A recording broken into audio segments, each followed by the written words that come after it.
What's the difference between UX and UI design?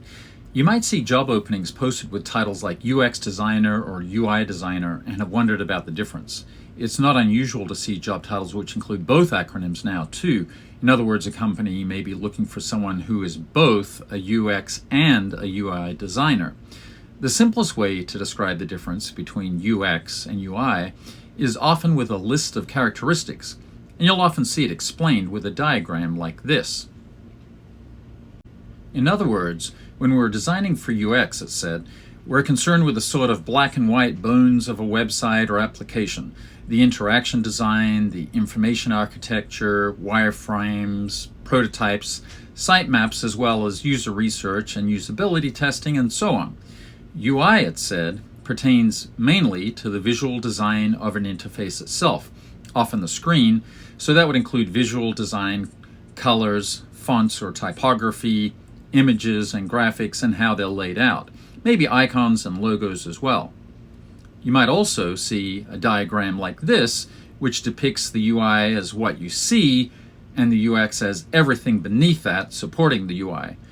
You might hear the UX described as the skeleton and the UI described as the skin.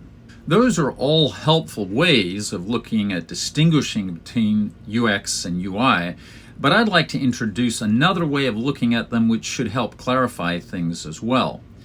Think of user experience design and research concerning itself with the entire user journey or experience which a user, which is a person, has when they're interacting with a product or a service or some other thing from beginning to end.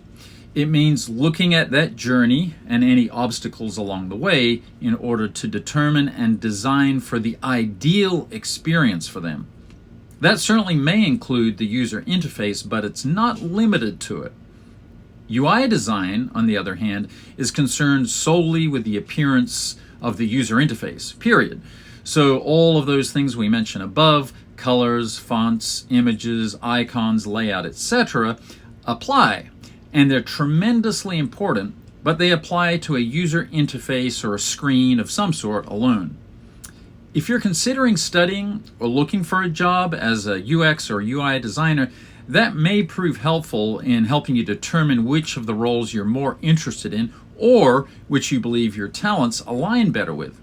And if you're applying for a job as a UX/UI designer, that might mean the role concerns those more visual elements of UX design, such as creating wireframes and prototypes, but you may want to clarify that the role isn't larger than that.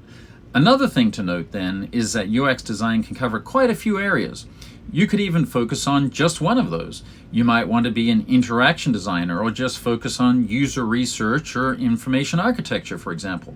Unfortunately, not all job titles you'll find online are clear or consistent, so you'll want to read job descriptions carefully to determine what any role really entails. I hope that helps. If it did, follow me to learn more about UX methodology, best practices, and tools in the future.